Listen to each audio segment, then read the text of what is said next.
हाँ बेटा, तो डायमेंशन में मैंने आप लोगों को डायमेंशनल फार्मूला निकालना आप लोगों को बता दिया था, ठीक है ना। और कुछ और दो चार बता देते हैं, उसके बाद इसके एप्लीकेशन पे आता है। एप्लीकेशन में मजा आएगा, जरा ध्यान से देखो। और मैंने एक बात आपको पहले सीखा, जितना भी कांस्टेंट है उस कांस्टेंट का डायमेंशनल फार्मूला याद कर लो, क्योंकि यार जो भी हमने देखा क्वेश्चन पूछा जाता है वो हमेशा डायमेंशनल कांस्टेंट से ही पूछा जाता है, तो उसे जरूर याद कर लो आप लोग, ठीक है। अभी एक बच्चे ने कहा था कि सर हमको फॉर्मूला ही नहीं पता, अभी से उसने कहा हमसे कि sir torque is equal to r into f लिखा, ये मुझे नहीं पता, तो हम कैसे डायमेंशनल फार्मूला निकालेंगे। मैंने कहा एकदम सही कह रहे हो यार, कि फार्मूला नहीं पता तो डायमेंशनल फार्मूला तो निकाल ही नहीं सकते हैं। तो मैंने आपको पहले ही दिन बता दिया था कि बेटा इस चैप्टर में आप केवल स्टेप सीख रहे हो कि डायमेंशनल फार्मूला निकाला कैसे जाएगा, ये फार्मूला कहां से आया ये आपका मैटर नहीं होना चाहिए। अभी आपको फार्मूला क्या कर लेना है, बुक से देख लो, कहीं से भी देख लो, फार्मूला देखो और सीधे डायमेंशनल फार्मूला निकालने का जो प्रोसीजर है उस प्रोसीजर को फॉलो करो, ठीक है ना। फार्मूले को लेकर के बिल्कुल भी चिंता नहीं करना है, क्योंकि ये सारे के सारे फार्मूले आपको इतनी बार पढ़ाई जाएंगी कि ना चाहते हुए भी आपको याद हो जाएगा, ठीक है ना। तो इस पे आप लोग परेशान मत होना। आओ चलो देखो, यूनिवर्सल गैस कांस्टेंट हमने इक्वेशन पढ़ा था, पीवी इक्वल टू एनआरटी, ये हमारा रियल गैस इक्वेशन है, ठीक है ना। पी क्या बताता है, प्रेशर को बताता है, वी किसको बताता है, वॉल्यूम को बताता है, एन क्या बताता है कि कितना मोल मैंने गैस लिया, 1 मोल या फिर 2 मोल, आर क्या बताता है गैस कांस्टेंट, और टी क्या है हमारा टेम्परेचर है। तो अभी इस फार्मूले को आपने आज के पहले पढ़ा नहीं है, तो आप ये चिंता मत करो कि हमको नहीं फार्मूला पता तो हम क्या करेंगे। आपको बस इतना जानना है कि ये फार्मूला हमें कहीं से मिला और इसमें कौन सा सिंबल किस फिजिकल क्वांटिटी को रिप्रेजेंट कर रहा है ये जानना जरूरी है, क्योंकि उसी के बेस पे आप डायमेंशन निकाल सकते हो, ठीक है ना। तो अब जरा देखो बेटा, तो यही से ये लिखा गया है कि पीवी इक्वल टू एनआरटी, तो गैस कांस्टेंट का डायमेंशन क्या होगा। तो देखो आर इक्वल टू क्या आ जाएगा, पीवी, ये एन इधर आ जाएगा, टी इधर आ जाएगा, तो वही मैंने लिखा है यूनिवर्सल गैस कांस्टेंट, जिसको हम आर से रिप्रेजेंट करेंगे, और ये हो जाएगा आपका पीवी अपान में एन टी के बराबर। अब इसका डायमेंशनल फार्मूला देखो बहुत आसान है, पी क्या है, प्रेशर है, प्रेशर का क्या हो जाएगा, जरा ध्यान से देखना, प्रेशर इक्वल टू क्या होता है, जरा ध्यान से देखो। अभी मैं क्या कर रहा हूं, पेन से देखो प्रेशर लगा रहा हूं कि नहीं लगा रहा हूं, तो प्रेशर कब होता है, जब मैंने फोर्स लगाया इस एरिया पर, देखो इस एरिया पर मैंने फोर्स लगाया, मतलब मैंने प्रेशर क्रिएट किया, तो प्रेशर इक्वल टू क्या हो जाएगा, फोर्स अपान में एरिया। ये फोर्स आपका जो होता है ये थ्रस्ट होता है, ठीक है ना। अभी हम उसके बारे में जिक्र नहीं कर रहे हैं। तो अब देखो फोर्स का तो डायमेंशनल फार्मूला पता है, एल टी पर -2, और एरिया का क्या हो जाएगा एल स्क्वायर, एक एल से एल कैंसिल हो जाएगा तो हो जाएगा एल यहाँ बचा हुआ ऊपर जाएगा तो क्या हो जाएगा एल पर -1 और टी पर -2 हो जाएगा। कहीं पर जाओ चलो, तो प्रेशर का हमने निकाल लिया डायमेंशनल फार्मूला कितना, एल पर -1 टी पर -2। अच्छा वी क्या है बेटा, वॉल्यूम है, तो वॉल्यूम का अब मैं इसे मिटा रहा हूं, तो वॉल्यूम का जरा ध्यान से देखो, वॉल्यूम इक्वल टू क्या होता है, जैसे मैं जिस कमरे में हूं इस कमरे का वॉल्यूम मतलब ये पूरा स्पेस इसका वॉल्यूम कहलाएगा। कैसे निकालेंगे, देखो अगर लेंथ में ब्रेथ से मल्टीप्लाई करेंगे तो नीचे का एरिया आ जाएगा, और इसी में हाइट से मल्टीप्लाई कर दे तो पूरा स्पेस आ जाएगा, और स्पेस आने का मतलब वॉल्यूम हो जाएगा। तो वॉल्यूम इक्वल टू क्या, लेंथ में ब्रेथ से मल्टीप्लाई कर दे तो बेस का एरिया आएगा, में हाइट से मल्टीप्लाई कर दे पूरा स्पेस, और इस स्पेस को मैथमेटिक्स के लैंग्वेज में वॉल्यूम कहते हैं। तो वॉल्यूम का डायमेंशन क्या आ जाएगा, लेंथ का एल, ब्रेथ का एल, हाइट का एल, तो एल मिलकर के क्या आ जाएगा, एल क्यूब हो जाएगा।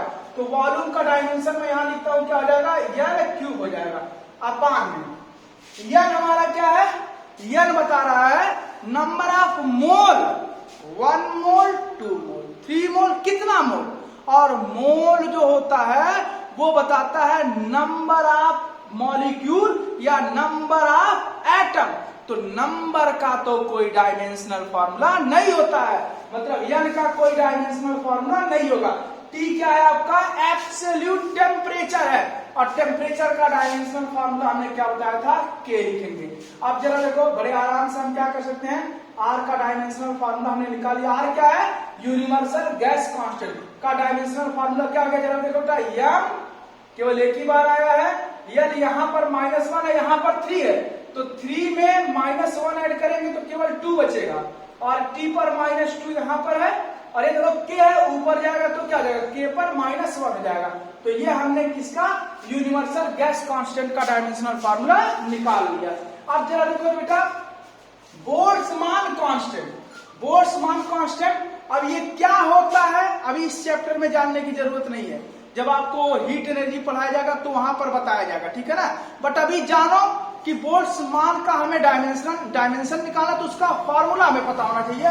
तो ये मुझे दिया गया बोल्ट्जमान कांस्टेंट का जो फॉर्मूला होता है वो क्या होता है, एनर्जी अपॉन टेम्परेचर होता है। क्या होता है बेटा, एनर्जी अपॉन टेम्परेचर। तो अब जरा देखो तो मैं इसे जा सकता हूं या फिर यहां पर मैं कर रहा हूं एनर्जी का डायमेंशनल फॉर्मूला कैसे निकालेंगे। तो एनर्जी का मतलब वर्क और वर्क का मतलब क्या हो जाएगा, फोर्स इंटू डिस्प्लेसमेंट। तो फोर्स का हो जाएगा m l t पर -2 और डिस्प्लेसमेंट का क्या हो जाएगा l हो जाएगा। तो m एक ही बार आया l मिलकर l स्क्वायर t पर -2। तो एनर्जी का डायमेंशनल फार्मूला क्या जाएगा m l पर 2 t पर -2 और टेम्परेचर का क्या हो जाएगा k हो जाएगा। तो इस तरीके से हम लिख सकते हैं m l पर 2 t पर -2 और k पर -1 के बराबर जाएगा। चलो ये बोल्ट्जमान कांस्टेंट का मैंने डायमेंशनल फार्मूला निकाल दिया। क्लियर है ना, कहीं कोई डाउट। अब चलो देखो ये क्या है, कोफिशिएंट ऑफ इलास्टिसिटी। जब आपको इलास्टिसिटी चैप्टर पढ़ाया जाएगा तब वहां इसके बारे में आपको बताया जाएगा। फिलहाल हमें इसका डायमेंशनल फार्मूला निकालना है। अच्छा, इसका फार्मूला पता होना चाहिए। तो कोफिशिएंट ऑफ इलास्टिसिटी जो होता है उसका फॉर्मूला होता है स्ट्रेस अपॉन स्ट्रेन। अब स्ट्रेस क्या होता है बेटा, स्ट्रेस भी एक तरह का प्रेशर है। कैसे, जरा ध्यान से देखना। अगर मैं एक रबड़ ले लूं और रबड़ को मैं ऐसे करके खींचता हूं तो ध्यान दीजिएगा मैंने उस पर फोर्स लगाया इधर की तरफ, ठीक है ना। तो इस फोर्स, अगर मैंने फोर्स लगाया और ये डिस्प्लेस हुआ, अगर इस पर अंदर की तरफ फोर्स नहीं लगता तो यहां पर छोड़ने पे ये रुक जाता। लेकिन जैसे ही मैं यहां पर लाके छोड़ा तुरंत अपने ओरिजिनल स्टेट में आया कि नहीं आया, ओरिजिनल स्टेट में आ रहा है। मतलब इस फोर्स जो मैंने अप्लाई किया है इसके अपोजिट डायरेक्शन में कोई फोर्स लगा है और ये फोर्स कहां लगा है, इसके पर यूनिट एरिया पर। देखो ये जो एरिया ऑफ क्रॉस सेक्शन है ना, इस पर अंदर की तरफ जो फोर्स लगेगा उसी को हम लोग क्या कहेंगे, स्ट्रेस कहेंगे। मींस स्ट्रेस भी एक तरह का प्रेशर ही है। तो प्रेशर का तो अभी हम लोगों ने निकाला था। यहां देखो प्रेशर का मैंने निकाला था l पर -1 t पर -2। तो अब जरा देखो बेटा प्रेशर का क्या हो जाएगा, l पर -1 t पर -2। अनेक तो आप सीधे कर लेना, प्रेशर इक्वल टू क्या, फोर्स अपॉन एरिया। फोर्स का हो जाएगा m l t पर -2 और एरिया का हो जाएगा l स्क्वायर, ऊपर जाएगा तो वही आ जाएगा, ठीक है। स्ट्रेन, स्ट्रेन क्या होता है जरा ध्यान से देखो। स्ट्रेन जैसे ऐसे रबड़ था, मान ओरिजिनल कंडीशन में ऐसे रबड़ था जिसका लेंथ कितना था, l था। अब जब मैंने इस पर फोर्स लगाया तो स्वाभाविक सी बात इसका डायमेंशन चेंज होगा। अब मान लो इसमें इतने का चेंज हुआ, कितने का, स्मॉल एल का।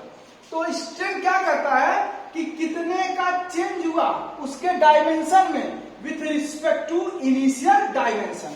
मतलब अगर रबड़ मैंने 1 सेंटीमीटर लिया और उसको स्ट्रेच किया और वो सपोज करो 1 मिलीमीटर उसका लेंथ इंक्रीज किया, तो ऐसे कंडीशन में स्ट्रेन कितना होगा, तो जो इंक्रीज किया वो लेंथ अपान में इनिशियल लेंथ। तो अब जरा देखो बेटा स्ट्रेन का क्या डायमेंशन होगा, ये चेंज इन लेंथ है तो भी डायमेंशन यही होगा, और ये इनिशियल लेंथ है तब भी डायमेंशन ये होगा। तो मतलब ये डायमेंशन लेस हो गया, मींस स्ट्रेन का कोई डायमेंशन नहीं होगा।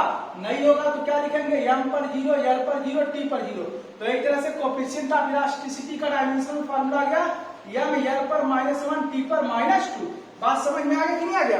अब आइए स्टीफन कांस्टेंट क्या होता है से मतलब नहीं है, इसका फॉर्मूला क्या है हमें ये जानना है। तो देखो इसका फॉर्मूला है energy upon area upon temperature upon time upon temperature to the power 4। तो इसका डायमेंशनल फॉर्मूला मैं यहां निकाल दे रहा हूं, या आप लोग नोट कर लीजिएगा। हाँ देखो बेटा स्टीफन कांस्टेंट एनर्जी का डायमेंशनल फॉर्मूला क्या होगा बेटा, m l पर 2 t पर -2 हो जाएगा। एरिया का क्या हो जाएगा, l स्क्वायर हो जाएगा। टाइम का क्या हो जाएगा, t हो जाएगा। टेम्परेचर का क्या हो जाएगा, k हो जाएगा टू द पावर 4, क्योंकि टेम्परेचर टू द पावर 4 है। बस अब सिस्टमेटिक कर दो तो क्या हो जाएगा, m ये देखो l स्क्वायर से l स्क्वायर कैंसिल हो गया, कहीं पर एल नहीं दिख रहा है, नहीं दिख रहा है, छोड़ दो, तो एल पर 0 लिख देते हैं। टी, अच्छा यहाँ पर -2 है, यहाँ पर 1 है, इसको ऊपर लेके जाएंगे तो -1 हो जाएगा, तो -2 -1 मिलकर के -3 हो जाएगा, और ये ऊपर जाएगा तो k के पावर क्या हो जाएगा, -4 हो जाएगा। तो इस तरह से हमने स्टीफन कांस्टेंट का भी डायमेंशनल फार्मूला कैलकुलेट कर लिया। बात समझ में आया? तो ये तो था डायमेंशनल फार्मूला किसी भी फिजिकल क्वांटिटी का कैसे निकाला जाएगा। क्लियर है ना? कहीं कोई डाउट? अब हम इसका एप्लीकेशन आपको बता रहे हैं। तो देखो बेटा, अब डायमेंशनल फार्मूला तो हमने निकालना सीख लिया। अब इस डायमेंशनल का जो यूज है वो क्या है, तो आइए देखा जाए। इस डायमेंशनल के 3 एप्लीकेशन है, और वो कौन कौन से, जरा ध्यान से देखो। To convert a physical quantity from one system to another system, मतलब एक सिस्टम से दूसरे सिस्टम में किसी फिजिकल क्वांटिटी को चेंज करना। मतलब क्या, ध्यान दीजिएगा। जैसे मैंने कहा कि एक बॉडी का मास जो है वो 1 kg के बराबर है। कितने के बराबर है? 1 kg के बराबर। तो kg तो एमकेएस सिस्टम है। मुझसे कहा गया नहीं, आप इसको सीजीएस में बताओ। किसमें बताओ? सीजीएस सिस्टम में बताओ ये कितना होगा। सीजीएस सिस्टम मतलब ये ग्राम में होना चाहिए। या आपसे ऐसे कह देगा, ध्यान दो, आपसे कह देगा कि एक बॉडी पर जो फोर्स लगा है वो 20 न्यूटन के बराबर है। कितने के बराबर है? 20 न्यूटन के बराबर है। तो आपको इसको किसमें कन्वर्ट करना है? डाइन में। किसमें कन्वर्ट करना है? डाइन में। ध्यान देना बेटा, फोर्स का एमकेएस सिस्टम में जो यूनिट होता है वो न्यूटन होता है, और सीजीएस सिस्टम में जो यूनिट होता है वो डाइन होता है। समझ में आया कि नहीं आया? तो ये कितना होगा ये बताना है। आपसे क्या दिया गया कि चलो एक बॉडी ने एक वर्क किया, कितने के बराबर? 20 जूल के बराबर वर्क किया है। तो बताओ इसका अर्ग में कितना यूनिट होगा। बात समझ में आया कि नहीं? मतलब अर्ग में इसका वैल्यू कितना होगा। एक बार फिर से देखो मैं क्या कह रहा हूं। मैंने कहा आपको कोई फिजिकल क्वांटिटी दे दी जाएगी, उसका वैल्यू एक सिस्टम में आपको दिया जाएगा और दूसरे सिस्टम में आपसे कन्वर्ट करने के लिए कहा जाएगा। तो पहला जो एप्लीकेशन है वो यही है कि एक सिस्टम से दूसरे सिस्टम में किसी भी फिजिकल क्वांटिटी को कैसे कन्वर्ट करेंगे। तो हम डायमेंशनल एनालिसिस के मेथड से इसे बड़े आसानी से कर सकते हैं। कैसे करेंगे अभी आपको मैं बताऊंगा। अब दूसरा एप्लीकेशन देखा जाए, लेकिन ये तो बड़ा इंपॉर्टेंट बात है, अगर पूछा भी जाएगा तो ध्यान देना। फोर्स का एमकेएस सिस्टम में यूनिट न्यूटन, सीजीएस सिस्टम में क्या होता है? डाइन होता है।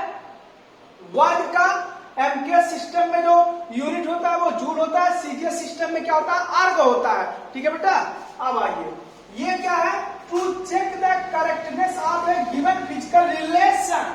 अच्छा, इसका मतलब कोई फिजिकल इक्वेशन दिया जाएगा और वो फिजिकल इक्वेशन सही है कि गलत है, ये हम कैसे पता करेंगे? तो ये डायमेंशनल फॉर्मूला हमें, मतलब डायमेंशनल एनालिसिस के द्वारा इसको बता सकते हैं। मैं क्या कहना चाहता हूं, ध्यान दो बेटा। मैंने कहा कि F इक्वल टू, आपने क्या पढ़ा? M इंटू ए पढ़ा है ना, लेकिन मैं कह दे रहा हूं कि नहीं, M अपान ए है। अब F इक्वल टू M अपान ए लिखा गया है, क्या ये सही है कि गलत है? बात समझ में आया कि नहीं आया? तो अब ये आप कैसे कहोगे कि सही है या कैसे कहोगे कि गलत है, ये कौन बताएगा हमें? ये डायमेंशनल एनालिसिस बताएगा। ठीक है, ऐसे कोई और भी क्वेश्चन लिख सकते हैं। T equal to 2 pi L/G है। अब ये हमारा जो फिजिकल इक्वेशन दिया गया है ये सही है या गलत है, ये कैसे मुझे पता चलेगा? तो हम डायमेंशनल एनालिसिस के द्वारा बड़े आसानी से पता कर सकते हैं कि कोई भी फिजिकल इक्वेशन हमारा सही है कि गलत है। तो दूसरा एप्लीकेशन भी समझ में आ गया। तीसरा एप्लीकेशन, ये भी बहुत इंपॉर्टेंट है। क्या कहा जा रहा है, जरा ध्यान से देखो बेटा। To determine the relationship between different physical quantity. इसका मतलब क्या है? इसका मतलब यह है कि आपसे कह दिया कोई फिजिकल क्वांटिटी है, वो इस पे भी डिपेंड कर रहा है, वो इस पे भी डिपेंड कर रहा है, वो इस पे भी डिपेंड कर रहा है। तो बताओ इनके बीच में क्या फिजिकल इक्वेशन होगा? मतलब ये तीनों एक दूसरे से कैसे रिलेटेड होंगे, इनके बीच में रिलेशन आपको स्टेबलाइज करना होगा। जैसे मैंने कहा, हमने देखा है कि जो फोर्स होता है वो डिपेंड करता है मास पर। बॉडी का मास जितना ज्यादा होगा, हमें उस पर उतना ही ज्यादा फोर्स लगाना पड़ेगा उसको एक्सीलरेट करने के लिए।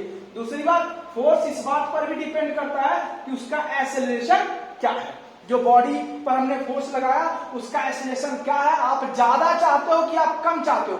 ज्यादा चाहते हो तो आपको ज्यादा फोर्स लगाना पड़ेगा, कम चाहते हो तो आपको कम फोर्स लगाना पड़ेगा। ये अगर हमें पता है कि फोर्स इस पे डिपेंड कर रहा है, इस पे डिपेंड कर रहा है, तो बताओ ये तीनों एक दूसरे से कैसे रिलेटेड है। ये इक्वेशन हम लोग बड़े आसानी से क्या कर सकते हैं, डिराइव कर सकते हैं with the help of dimensional analysis.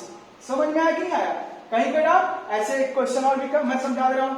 जैसे कहा गया कि जो एक्सेलरेशन ड्यू टू ग्रेविटी है, देखा गया वो किस बात पे डिपेंड करता है, वो डिपेंड करता है हमारा, क्योंकि फॉर्मूला हम लोग जानते हैं, जी इक्वल टू होता है, ऐसे समझ लीजिए, टी इक्वल टू होता है 2 पाई अंडर रूट में एल बाई जी होता है। तो यहां से हम कह सकते हैं बोथ साइड का अगर स्क्वायर कर दें तो ये हो जाएगा आपका 4 पाई स्क्वायर, ये हो जाएगा टी स्क्वायर। तो यहां से जी देखा गया जो एक्सेलरेशन ड्यू टू ग्रेविटी है। अगर कोई हम सिंपल पेंडुलम ले रहे हैं, सिंपल पेंडुलम मतलब होता है एक आप कोई बॉब ले लीजिए, उसको एक स्ट्रिंग से सस्पेंड कर दीजिए, अब उसको ला करके ऐसे छोड़ दीजिए, तो अपने मीन पोजीशन की इधर उधर क्या करेगा, वो वाइब्रेट करेगा कि नहीं करेगा, मतलब मूव करेगा ना, ऑसिलेट करेगा कि नहीं करेगा। और जब वो ऑसिलेट करेगा तो एक साइकिल कंप्लीट करने में कितना टाइम ले रहा है, वो तो हो जाएगा टाइम पीरियड। और ये जो थ्रेड का लेंथ है हुक तक, वो हमारा क्या कहलाएगा, कैपिटल है। और अगर उसमें रेडियस जोड़ दिया जाएगा बॉब का तो वो हमारा स्मॉल हो जाएगा।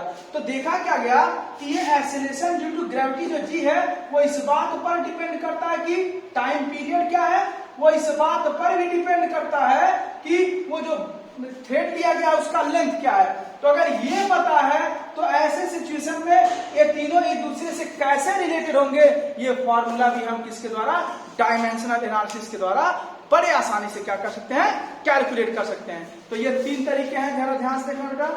पहला क्या कि एक सिस्टम से दूसरे सिस्टम में कन्वर्ट करना, दूसरा क्या कोई भी फिजिकल इक्वेशन दिया गया वो सही लिखा है कि गलत लिखा है ये पता करना, तीसरा कोई एक physical quantity different physical quantity पे डिपेंड कर रहा है तो इनके बीच में क्या रिलेशन होगा ये बताना। ये तीनों के तीनों एप्लीकेशन हम लोग यहाँ पर आइए एक एक करके सीखते हैं।